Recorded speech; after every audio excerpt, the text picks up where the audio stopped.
Social media needs more governance. It's too impactful on our political discourse. We have extreme highs of phone addiction, the rise in the mental health crisis, the self-comparison that we consistently do, seeing the 1% of beauty, the 1% of talent. All of these things are having a profound impact on our attention, our self-worth, politics, society, culture. It is molding a whole generation. To me, the case to ban something like TikTok, it is just such a addictive app. The US have to play by their rules. Most social media is banned. That should be reciprocated. There's no other solution. Can I just get a minute after you just advocated for TikTok's banning? We are in a bull run. There's a lot of crazy numbers that get thrown around in Web3. And as somebody who's really in the inside now, what I will say is that 99% of these numbers are complete bullshit. This week's Memes and Machines was one for social media enthusiasts, Web3 degens, and AI optimists. We discussed the TikTok ban. What does it actually mean? Is it ethical? And Catty gave a very controversial opinion. We talk about anti-algorithm behavior. Are we resisting the digital evolution? Will we see a new era of social media apps that are more responsible? We dive into Web3, the bull run. We talk airdrops. What can marketeers learn from the Web3 community about their growth tactics? And we finally conclude on sorrow. The big reveal from the CTO of OpenAI, admitting but not admitting that they train their data on everything. Copyright infringement, litigation, who knows? But we debate it. Another week down, another mention of Farcaster. Maybe next week. Maybe next week, the week where we don't. Don't bet on it. Don't bet on it. Gonna hear the word again. Catman, good to see you, my man. I have a bone to pick with you before we start this thing. I am flying all the way to New York, and you have decided to go to the other side of North America, to San Francisco, the week I am going to be there. How dare you? I heard you were coming. So there's only one way to avoid this, and that is make my way to San Francisco. Actually there for there to spend a week with the team, but also there for GDC, Game Developer Conference, for a few events, so that should be interesting. I'm biased as hell, but I think a week with me would have been way more fun. But again... Yeah. Way more fun, a lot less productive, but that's okay. Maybe. Well, good to see you, my man. It's been a really big week in technology, marketing, political affairs, and I probably want to dive straight into the TikTok ban. I remember during COVID, or maybe before COVID, I go back a few years, we were working with TikTok. We worked with several teams, TikTok creators, TikTok music. We were really ingrained in TikTok's development in the world and acting as a lead marketing partner for their social media. And I remember this moment where the world became very politically charged. There was Trump propagating anti-Chinese sentiment, and TikTok got caught at the center of this. And suddenly then there were debates around Chinese companies in America. Should we ban this thing? And obviously people make livelihoods, creators, brands, and we saw it from first hand. There was a real worry in that organization. It was riding meteoric highs and growth and really making its name on the world stage as a dominant entertainment platform. And, you know, it was a very worrying time. I think they then appointed an American CEO that shortly, you know, his tenure was very short, and then that disappeared. You know, the administration found another political thing to pass around the world and take over the news cycle, and it got forgot about. And then all of a sudden, we're here again. A TikTok ban potentially making its way through certain layers of the US government. Firstly, What was your reaction? What are your thoughts? And what does this mean for the industry? Yeah, I've just been bubbling up for a while, and I think being in the US, I really feel the like political side of it. That's really what I seem to hear about the most. And I guess the general argument there is that social media in China, the US have to play by their rules there. So most social media is banned; they're not allowed to operate. And I guess the political argument is that that should be reciprocated, and that we shouldn't allow a Chinese-owned social media app to operate in the US because there are, maybe some national security issues. I'm not a foreign affairs expert. I don't know, No? I don't really have I don't have a huge opinion there. I think like there's obviously been some decision, right, where the business and the financial trade-off for the US has made it worth their while to allow TikTok to operate. I think TikTok were the biggest ad spenders for the couple of years that they kind of experienced that crazy growth. I remember I've never seen a platform go so crazy with spending. Like all my friends who owned meme pages, right, were getting paid by TikTok. Every single ad, it felt like every single ad placement was purchased by them for like 2 years on every single network. So like they just had this kind of gung-ho approach. And I imagine, the US sat back, looked at this and thought, we should probably, let them operate this for a while, cash in and let it boost our economy. And I think now they're starting to have second thoughts. Honestly, for me, the political stuff doesn't really interest me. It's like I'm too far away from that to have a really strong opinion. To me, the case to ban something like TikTok is what it is. It is just such a addictive app in the same way that like, I think a good way to think about it is in China, a lot of the young people who use TikTok have a very different version of the American kids that use the app, right? So it's like, it's only educational content they can consume. It's kind of a really dialed down algorithm. In the US, I think, young people using TikTok is just hugely damaging to their development and to their attention spans. And that for me is the more interesting reason why it should be banned. I think just because something has developed and advanced so far in the way that social media has, doesn't mean that we should be giving it to everyone. Can I just get a minute after you just advocated for TikTok's banning? I was just like, I'm thinking I'm not going to comment on this. I don't have strong opinions on the politics. I don't know enough about the security concerns. Boom, TikTok ban it. It's addictive. Wow. God, Catman, it's Friday for me. I know it's early for you, but give me a minute. I'm surprised you said that, to be honest. I think you're right. For anyone that isn't aware, the Chinese version of the app is very different for children. They're very tightly guarded, that children can't use it below a certain age, even. So they have very strong restrictions. And some of the conspiracy theories that go around this, it is a political tool to dumb down America, which is kind of funny, but maybe true. I don't know. Like there's maybe some merit in that. But I am surprised that in the land of the free that you live in, where innovation and capitalism rule free, you are advocating for banning a app and product and technology platform. That does shock me, genuinely. I think banning's a strong term. I think to allow this stuff to be fairly unregulated and there aren't really guardrails, there aren't really kind of limits to how people use this stuff in the same way that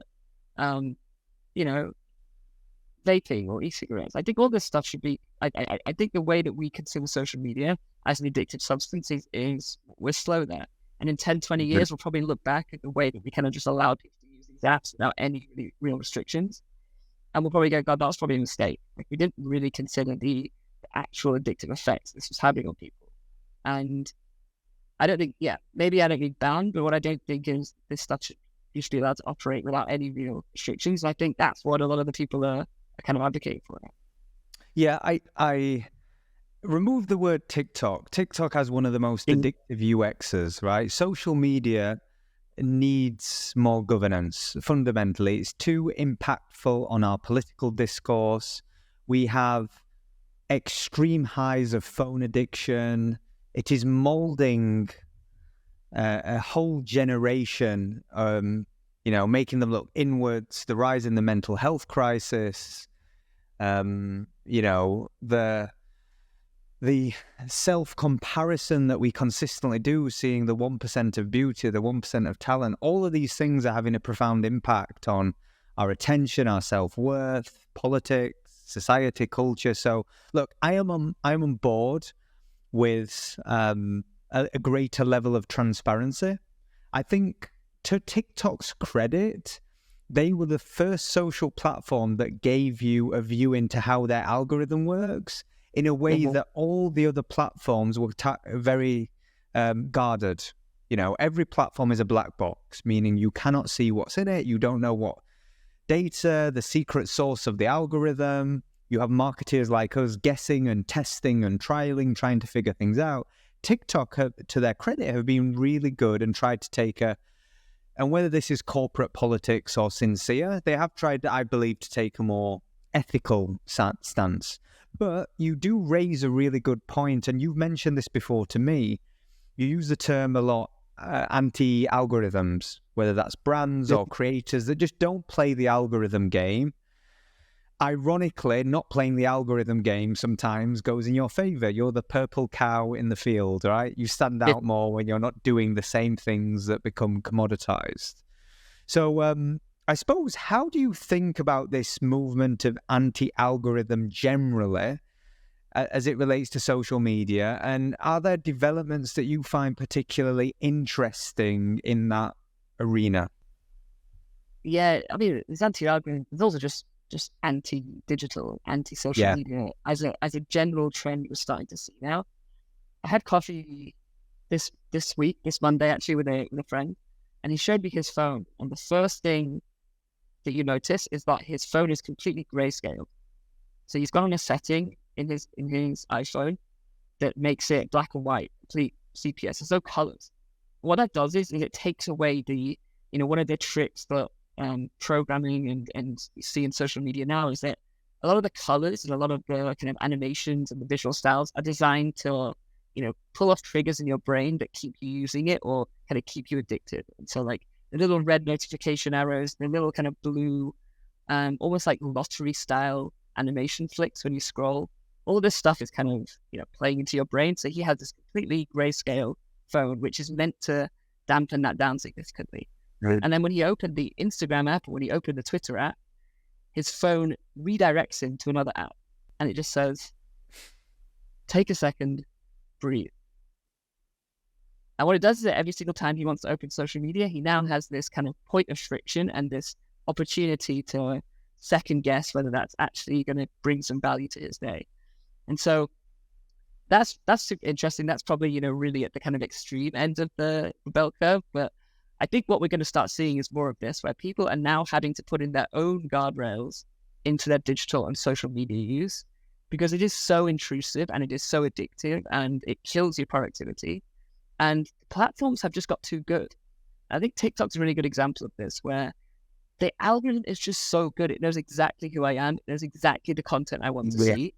And that, on the surface, sounds like a great thing. Oh, wow, I'm going to be entertained. But actually, I think too much entertainment and too much distraction is just generally creating this kind of flat feeling when everybody's using these platforms. So I do think we're going to see this general rejection of content and of media at the scale that we currently consume it. I think we've reached peak content consumption where if you were to track the number of pieces of content I consume in a day, I think this is probably the most it's ever going to be. And in the future, we're going to start to see more apps and more services gain popularity that actually reduce the amount of content we consume and increase the quality of the content we consume. I don't know on the latter. I think that's quite an optimistic view that we've hit peak. The data would suggest, then obviously there has to be a tipping point, that it's increase on increase on increase. I think you've got to an age similarly to me where we are probably more self-aware of our unhealthy habits and try and address them. it was interesting you talking about the friction piece. I'm a big believer in creating friction or removing friction to decide the outcomes. When you were describing that example, though, I just thought of the thing that we all used to do about changing the time on your phone because I'm perpetually late. So I was like, oh, I'll have 10 minutes on my watch that's different. And then I used to just ignore it. Yeah. I just ignored it. But you are raising, I think, a point. I don't believe we'll get to a state of peak anytime soon, if I'm being honest, because I think the way we're headed is more digitally immersed in every sense. What I do potentially believe we may get to is an awareness that these things are unhealthy. To your original point, you use the word cigarettes and social media. There is some truth in that. I remember the artwork that used to sit in our office that was basically the social media icons on a cigarette box, and that was deliberate. You know, we had that iconography that kind of implied that, and that was several years ago. And obviously, we've seen the algorithms, to your point, advance to a point now where they know you better than you know yourself, in every sense of the word. And I think there's three stakeholders that have a responsibility in this equation. I think the platforms have a responsibility. I'm not a big fan of legislators and governments doing this because I think they make naive decisions and they're often years behind the reality. I think of what a disaster GDPR was and how it manifested. Ideologically good, but the outcome of it was just really poor execution, where every time I go on a website, I have to click accept cookies, and it just created this annoying friction in my world. Probably anyone in the US will not have that same sort of experience, but in the UK and Europe, that's certainly the case. But the piece you mentioned that I think we all have to take account of is agency. Our own role in this and our own willingness to acknowledge that there are problems with social media and creating friction and so on. Something you've said to me before, you've used the word Farcaster once or twice, and is there a world where social media evolves in a new way, in a decentralized way? Is there some future vision of social media that reflects your version? You think we've hit peak, I don't, but that's okay. It's okay to be wrong, dude. What do you think? What do you think's happened? Is Web3 a solution to what we're discussing? Yeah, if you think the way social media works now, right, it's we use these platforms, we spend all day on them, we create content for them. We have basically zero say in how they are built and how they are structured. We have zero way of influencing that. And the reason that decentralized social media is really interesting, and we're a million miles away from that ever gaining mainstream adoption, but we're starting to see it bubble up now. The reason that's super interesting is that the users can decide what their experience of that protocol is. So it is an open protocol. It means that I can build a client that people use to use that social network. But if somebody doesn't like it, they think it isn't good, they can build something else that people use that looks different, that feels different. And for example, maybe it filters out advertising. Maybe somebody says, we don't want ads on this platform. And so I'm going to create an app that people can use to browse the social network, but there are no ads allowed. And if everybody agrees, actually, that's a better experience, and everybody uses that app, then ads don't exist, right? So suddenly there's a paradigm where anybody can build anything on top of this protocol. Therefore, anybody can decide exactly what the experience is like. And we don't have this world where in order to use Twitter, I have to go to twitter.com or x.com now. In order to use Instagram, I have to go to instagram.com. There's no other solution. In a centralized world, there's 10 of these different apps I can use to browse the same content, but they all look and feel slightly different. And so my belief when I go, have coffee with a friend and he's rejecting social media, he's trying to reduce the content he consumes, I think that's generally the direction that people are going to want to go in the future. And that will mean that there is going to be, apps to browse social media that will be deliberately toned down. It won't be designed to hook me to the app like a lottery where I feel like I'm, constantly scrolling 24/7. It will be designed to go on the app, get value, and yeah, it's going to be a harder landscape for advertisers, I believe, in the future. It's going to be, again, a lot more focused on creators and a lot more focused on providing value without asking for anything in return. You know, you were describing that, and there was part of me wanted to believe you. And where I found it difficult to bridge that gap or square what you were saying with my own thoughts is it felt like it goes against the law of network effects. You know, we are very tribal. The human in all of this is we like to be part of the majority group. So you're right, what social media has done to us now, we're put into tribes, little communities based on our passions, and our algorithms are all unique to us, and our online diets are all different based on our own preferences. And the evolution of social has, again, put us into these smaller tribes that have gone, and maybe that goes a little further. But I still think network effects and network law comes into play. I do think we'll tend to all gravitate towards the popular choice or the opinion. And I get that, like, a democratized or decentralized environment whereby lots of people are creating is good for innovation and good for better experiences. But I almost feel like you kind of get to a peak point where everyone converges on one thing. It happens in culture, it happens in a lot of things. And then I tend to believe the pull of capitalism. You said there that, like, the incentives or the algorithms, like attention at all costs won't be a thing. I almost think the incentives in capitalism are too strong for that, right? It's like, I struggle with the idea. It's like my ideology and my preference versus, like, the pragmatist and realist in me that knows that human beings are greedy and capitalism usually wins. So I go, if attention is valuable, there is always a way where people will game our attention. There's a really fascinating book by Joanna Hari called Stolen Focus. And it all talks about, you know, the commodity that is now our attention. And I'd say I think we're guilty of it in the marketing industry for using these terms. Stealing attention, earning attention. Where some of the, you know, I had a conversation with my dad today. He picked me up from the train station, and I don't see my dad as much as I would like. And he was saying, he just said a flippant comment about, like, you guys are responsible for creating a generation of zombies. And it was just meaning, like, online folk. And this, like, unusual world that we now find ourselves in.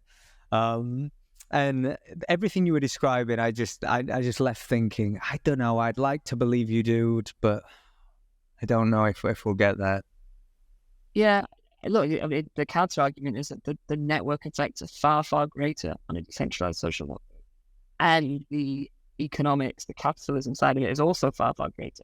Because right now, one single person is benefiting from the growth of Twitter. Literally one person, Elon Musk.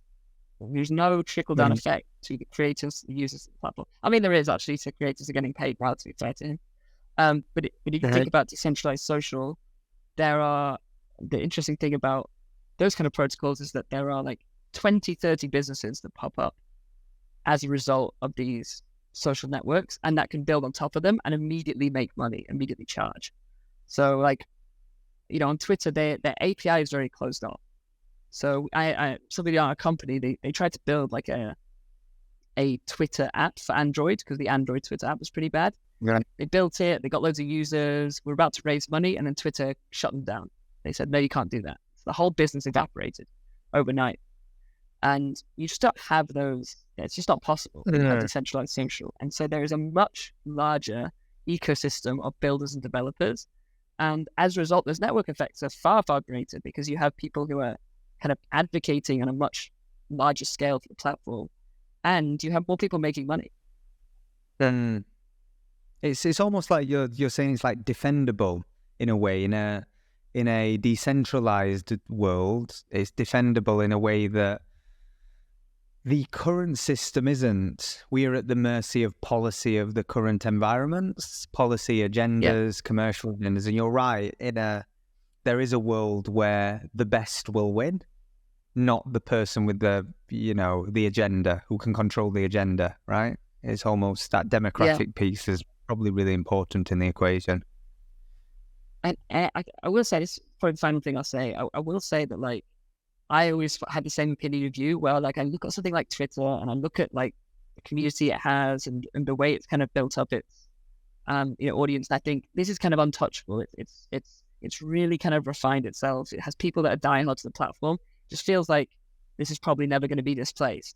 And then I look at the last 12 months and what's happened to the platform, and the fact that one person's come in and made all these crazy decisions. And I don't know, my Twitter feed now is just a complete mess. It's a attention casino of like street fight videos and like Facebook mum videos and like somebody dying. Like it's just chaos. And I think actually these platforms are not, necessarily here forever just because they've, had longevity.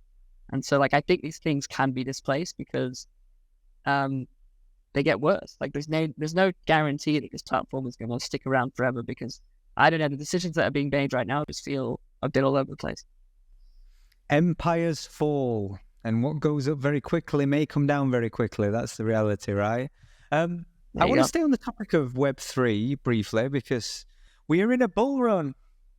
Record high Bitcoin seems to pump enthusiasm into the crypto and Web3 space like nothing else, right? I'm seeing meme coins, shit coins, whatever you want to call them, getting pumped, dumped.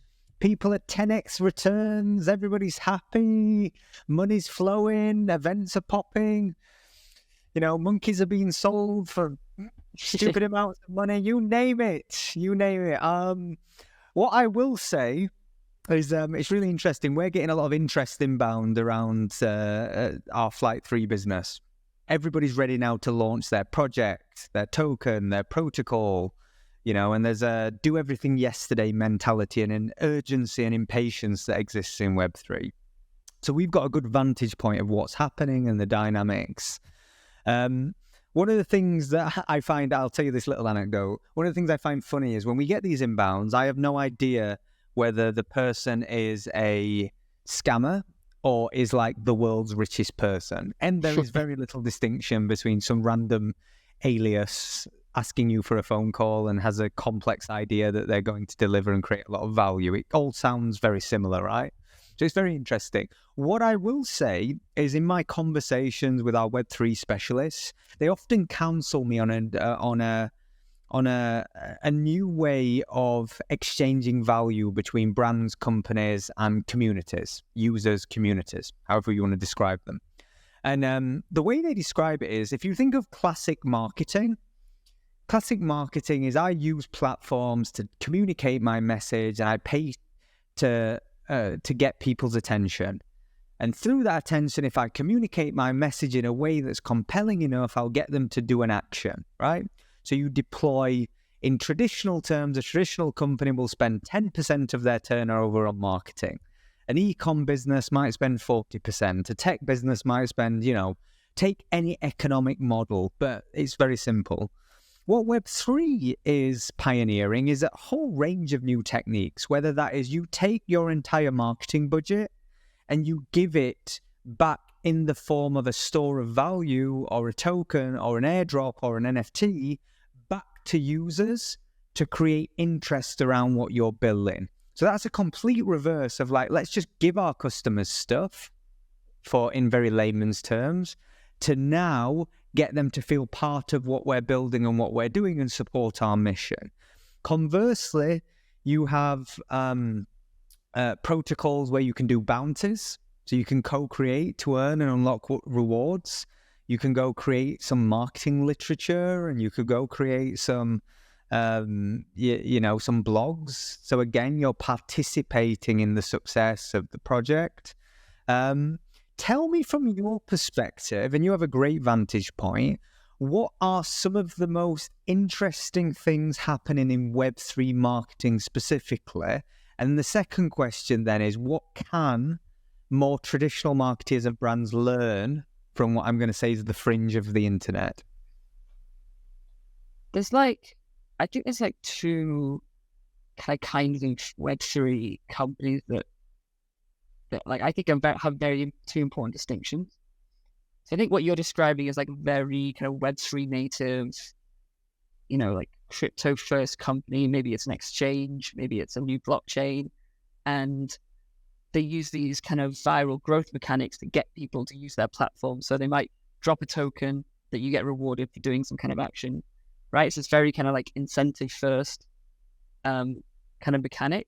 And then you have the other side of Web3, which is people who are just building consumer applications, and Web3 blockchain technology is kind of powering that technology, and it's mostly abstracted away. So what we're seeing now this time round, so if you look at this, like the bull run that we're in right now, the real difference here is that actually a lot of the biggest apps that are being used have completely abstracted away this kind of idea of blockchain, and it just happens in the background. And you don't have this like crazy, super complicated user experience that I think probably turned a lot of people away in the first place. Actually, a lot of the stuff you described, so, you know, the model in Web3 has always been you drop a token, everybody therefore gets some kind of money for some historical use of that platform, and then there's also like mechanics to use it in the future. Actually, most of those don't work. And because what you end up doing is that you incentivize behavior that doesn't stick. So you incentivize somebody to click a few buttons, to perform an action. They do it once or twice, they claim the airdrop, they disappear. There's not actually any long-term or longevity in there. Now, there are some airdrops which are set up more carefully and more thoughtfully that act more as kind of, think about it like loyalty awards, or, you know, some kind of loyalty program where you're rewarded for kind of passive use or long-term passive use. I think the big learning is that, like, there's a lot of crazy numbers that get thrown around in Web3. There's lots of, like, huge numbers. And as somebody who's really in the inside now, what I will say is that 99% of these numbers are complete bullshit. There's so much noise in Web3. And because you have these mechanics, right, where people can make money for performing actions using Web3, you have like this whole industry of people who farm this activity. They're called airdrop farmers, and they actually farm this activity. They're usually in kind of lower income, you know, countries where the airdrops are worth much more in terms of their kind of buying power. And so you get a lot of this like bullshit activity and this bullshit usage that doesn't really actually return any long-term meaningful business value. And we're in the period right now where this doesn't really matter because a lot of Web3 is funded by VCs. And so all that matters is reporting numbers. This is going to run out one day. And the people who only, you know, use this activity to inflate their numbers, they're going to kind of be left with nothing because they don't have any users and they don't have any long-term kind of business strategy. That's maybe a little bit in the weeds, but I think that the overarching point is what's now happening in Web3, which is really exciting, is the technology's got really, really good over the last 2 years, and the user experience has got really, really good. So like most of the work that's happened has been on the infrastructure and on the user experience of Web3. What that means is there's now a bunch of apps and companies that are using blockchain technology because it's easier to build on and because it's a public database that anybody can access and it makes sense for their business, but that the end user has no idea about that. And so I think that's the big difference we're going to see here. And I think another point to mention, we don't have the same feeling as the last bull run right now, right? It still doesn't have this kind of like crazy mainstream interest, this like euphoria that we experienced. It still feels a little bit like in the background, a little bit out of the kind of public conscience. So I don't know, either means that we're early in the cycle or that the cycle is going to play out a little bit differently this time. Interesting you say that. I think people's demise, shame, bad actors, all the kind of sewage that came out of the last bull run, I think that's still fresh in everyone's memory. So the advocates are maybe not as loud in some respects. And also you have this other paradigm in the more mainstream consciousness that is AI, that seems to be the prevailing dominant technology that is on the tip of everyone's tongue. Question for you, and just on the top of AI, did you see the OpenAI CTO's interview with the Wallstreet Journal, whereby she basically acknowledged that, yes, we have trained our model Soro, which is their video model, on all their competitors, social media, videos, YouTube, you name it, and licensed material. In other words, yes, we have trained all of these things on anything we can get our hands on, and watch the litigation flood in if it wasn't already. Did you watch it, and what did you think? I did. I mean, I didn't watch the whole thing, but I saw a few clips, and I feel like the last, year or two of AI growth has been a case study on tech comms and tech PR. You can pretty much study every company that's come out, and you walk away with an MBA in how to communicate with tech. The reason is, I think AI is so delicate with this stuff. There's this general, you're starting from a place of fear and of skepticism, and so all of these AI companies, their immediate task is, how do we reverse this mindset? How do we make it feel more friendly? How do we make it feel safe? We talked a bit about the Rabbit R1 release a few weeks ago as like a real kind of gold standard, where it felt kind of like a bit more human, and they talked through the problem it was solving, and it didn't feel like this scary. Even the name and the piece of hardware felt warm and cuddly. And then you go to this on the other side. Somebody is asking, are your models trained on public data, public videos, which could be anything. It could be me uploading my son's christening, right, to YouTube. Like, people, I think the big disconnect with AI companies and users of social media is AI companies think that just because I posted something, everybody owns it. I don't think people ever intended that with social media. They still think that if I put a video of my son's christening up on YouTube, it's still mine. Doesn't mean that anybody can use it. And the big miss in that video, in that interview, was that she just didn't know, which I think is just the number one worst thing you can do. I don't believe that. The CTO, the founding CTO, didn't know what the model was trained on. That was like a conflict of interest. You could see that, because she didn't want to lie. Probably sincere as a person. I know nothing about her, but let's just say sincere. Maybe, I'm sure, may have morals. And suddenly when you're confronted with a very direct question, I came out of this going, I can't believe such a simple question, that you must have a default position of a company with that authority, that valuation, when the stakes are so high. When we're talking OpenAI, we're talking about one of the leading voices in probably the most important technological revolution since electricity, right? And they are one of the leading voices, the biggest figure. And they say, how did you train this thing? I don't know. Like, there's something really at odds with that is a problem. I think there's a lesson in comms that, it's like a comms strategy is usually invisible.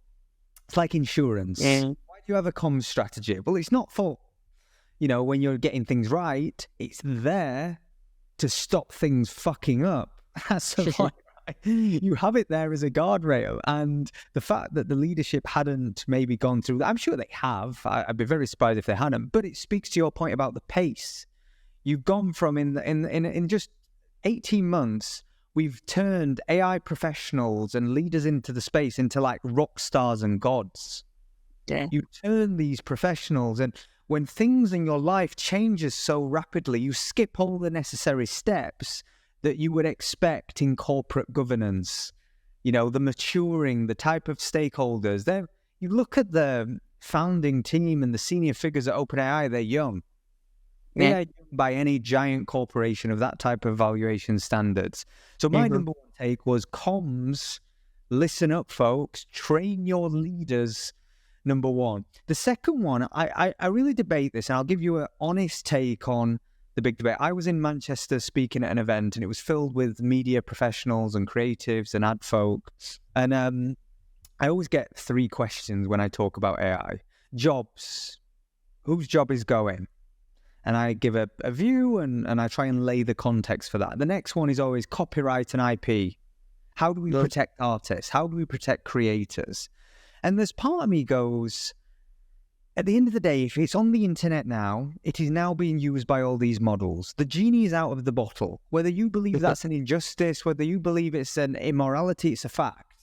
So there's part of me now goes, Well, you can't do anything about it because all these models now have recreated new things in real time that never existed before. That's what generative models do.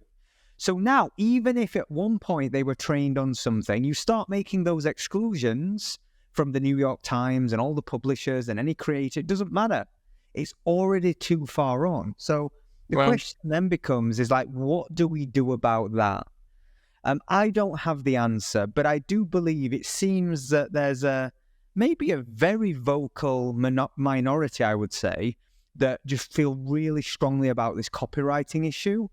Maybe because I'm not a traditional creative, I don't have that I've been a musician in my life, but I don't have that same relationship with, like, if someone uses my work to inspire, I don't have an issue with that personally, so I don't have a strong opinion. But it does seem you get a very visceral response from a small minority in the creative community. But a small minority online, in a world geared by algorithms, the most extreme opinion will always win and capture public consciousness. So I have this kind of like conflicted view about the whole thing of like pragmatist, the genie's out of the bottle, there's nothing we can do about it. However, I do have empathy for those that feel strongly. So I'm kind of internally conflicted, if that makes sense. Next on topic. Do you know AI company, how Flight Story? There we go. What do we finish, my man? Flight Story, Flight 3, Flight Create, come get it. Come get it. You want creative, you want strong opinions, all of that stuff. And if you need a Web3 platform, if you need a Web3 partner, Third Web, fuck us there. Have you been deal, by the way? I haven't. I'll tell you what I do need though. I can't tell you how many people come up to me and think I work for Flight Story. So I think what I need is I need an employment contract, or I need some equity. Listen, bro, to make up. I literally was going to pack in my suitcase a load of merch. You were going to get the hoodie, you were going to get the hat, you were going to get the drip. I got the Third Web. When I came to your office, you gave me the Third Web drip. Love it. High quality, good standards. I know you did it right. We did the same. I was going to do your merch, but you decided to go to San Fran. I'm not bitter about it, but here we are. Bring some, drop it off. I'll wear it.